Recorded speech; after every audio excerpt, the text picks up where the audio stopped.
Hello मित्रों, मैं रंजीत वर्मा अपने YouTube channel study with Ranjeet में आपका स्वागत करता हूं।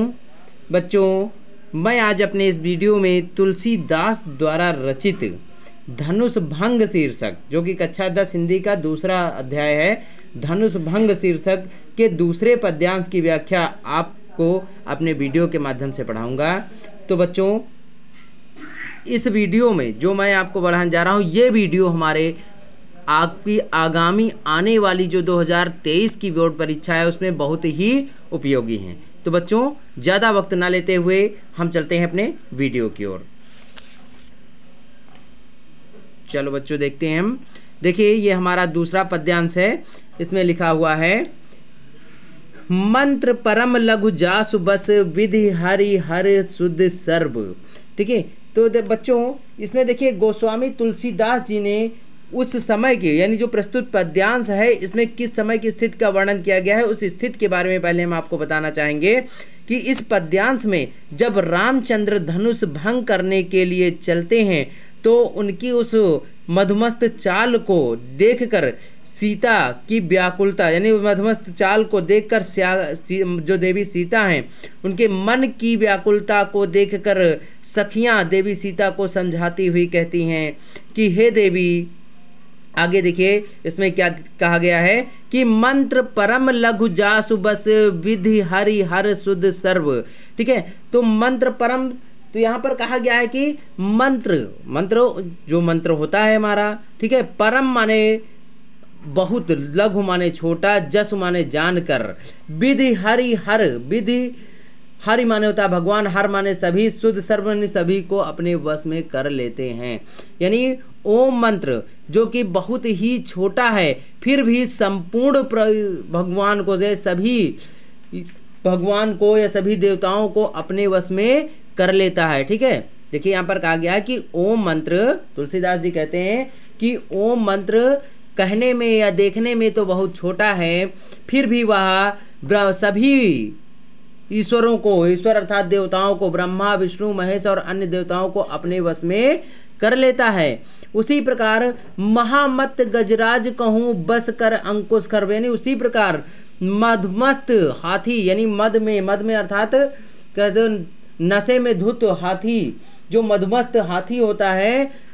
उसे एक छोटा सा अंकुश, बस कर अंकुश खर, यानी एक छोटा सा अंकुश भी अपने वश में कर लेता है। तो यहाँ पर देखिए कहा गया है कि जिसके वश में ब्रह्मा विष्णु और महेश तथा सभी देवता हैं, मंत्र परम लघु जास बस, दूसरी तरह से हम बता रहे हैं बच्चों यहाँ पर कि जिसके वश में ब्रह्मा विष्णु और महेश सभी देवता हैं, वह ओम मंत्र, लिखा है मंत्र परम लघु जास, यानी वह ओम मंत्र बहुत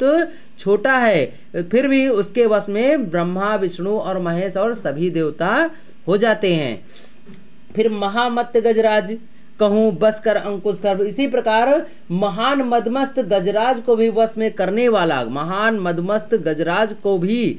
अपने वश में, बस कर अंकुश कर, अपने वश में करने वाला अंकुश जो होता है वो भी बहुत छोटा होता है। इसलिए हे देवी सीता, तुम राम की इस कोमलता और बालपन पर मत जाओ, ये निश्चित रूप से ही इस धनुष का खंडन कर देंगे। ठीक है, तो प्यारे बच्चों, देखते हैं यहाँ पर हमारी जो दो पंक्तियां मैंने आपको पढ़ाई हैं, मंत्र परम लघु जासु बस विधि हरि हर शुद्ध सर्व महामत गजराज कहूँ बस कर अंकुश खर्ब। तो देखिए ये जो दोहा दिया गया है, तो इसमें यही कहा गया है कि ओम मंत्र जो कि देखने में बहुत छोटा है, फिर भी सभी देवताओं को, ब्रह्मा विष्णु महेश और सभी देवताओं को अपने वश में कर लेता है। उसी प्रकार महामत गजराज, जो महान और मदमस्त गजराज को अंकुश में, को अपने वश में करने वाला जो अंकुश होता है वो भी बहुत ही छोटा होता है। तो इसलिए हे देवी सीता, यानी सखियां देवी सीता को समझाती हुई कहती हैं कि हे देवी सीता, उसी प्रकार आप भगवान रामचंद्र की कोमलता और बालपन पर मत जाइए, ये निश्चित रूप से ही इस धनुष का खंडन कर देंगे। ठीक है बच्चों, तो अब आगे हम अपनी अगली लाइन पर आते हैं। काम कुसुम धनु सायक लीन्हे सकल भुवन बस आपन कीन्हे। देखिए काम कुसुम, काम का अर्थ होता है कामदेव, कुसुम माने फूलों का, धनु सायक, धनु माने होता है धनुष, सायक माने बाण, लीन्हे यानी उसी प्रकार कामदेव फूलों का धनुष और बाण चला करके सकल भुवल बस आपने किन्हे, यानी संपूर्ण भुवल माने पृथ्वी को आपने किन्हे माने अपने वश में कर लेते हैं। यानी जिस प्रकार कामदेव फूलों का धनुष और बाण चला करके संपूर्ण पृथ्वी को या संपूर्ण पृथ्वी पर रहने वाले व्यक्तियों को या प्राणियों को अपने वश में कर लेते हैं, उसी प्रकार देव तजी संशय असुजानी। ठीक है, तो उसी प्रकार आप राम की इस कोमलता और बालपन पर मत जाइए। हे देवी, लिखा देवी तजी संशय असुजानी, यानी हे देवी आप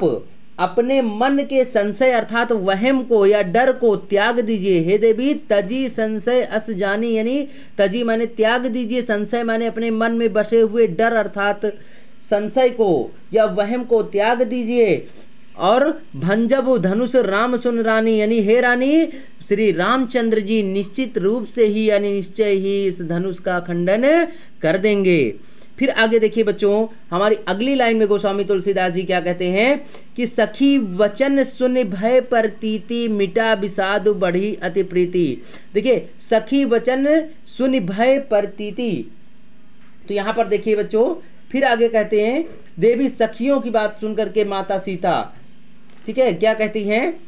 कि हे देवी आप अपने मन, ठीक है, यहां पर देखिए कहा गया है, एक लाइन ऊपर से देख लेते हैं कि देव तजी संशय असजानी, यानी हे देवी आप अपने मन के संशय अर्थात वहम को त्याग दीजिए और निश्चित रूप से हे रानी या हे देवी सीता श्री रामचंद्र जी निश्चय ही इस धनुष का खंडन कर देंगे या इस धनुष को तोड़ देंगे। फिर लिखा है सखी वचन सुन भय प्रतीति मिटा विषादु बढ़ी अति प्रीति। फिर सखियों के ऐसे सखी वचन सुन भय प्रतीति, यानी सखियों के ऐसी वचन को अर्थात वाणी को सुन करके देवी सीता के मन में मिटा विषाद बढ़ी अति प्रीति, यानी मन का वहम मिट जाता है, यानी मन में जो छिपा हुआ डर होता है तो मिट जाता है और देवी सीता के मन में श्री राम के लिए प्रेम और अधिक बढ़ जाता है। ठीक है, सखी वचन सुन भय प्रतीति, यानी सखियों की ऐसे वचन अर्थात वाणी को सुन करके देवी सीता के मन का जो वहम होता है यानी जो डर होता है वो मिट जाता है और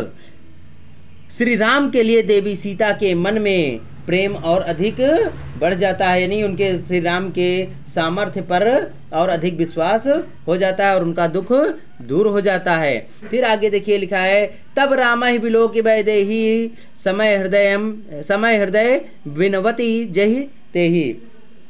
फिर उनका दुख दूर हो जाता है और श्री राम के प्रति उनका प्रेम बढ़ जाता है। भी मैंने आपको पिछली लाइन बढ़ाया, अब देखिए उसी समय लिखा है तब माने होता है उसी समय राम ही विलोक वैदेही, यानी राम को देख कर भयभीत तथा डरे हुए हृदय से, विलोक माने होता है देख करके, वैदेही अर्थात देवी सीता डरे हुए हृदय से, समय हृदय विनवती जहते ही, यानी डरे हुए हृदय से देवताओं की विनती करने लगती हैं। ठीक है, उसी समय राम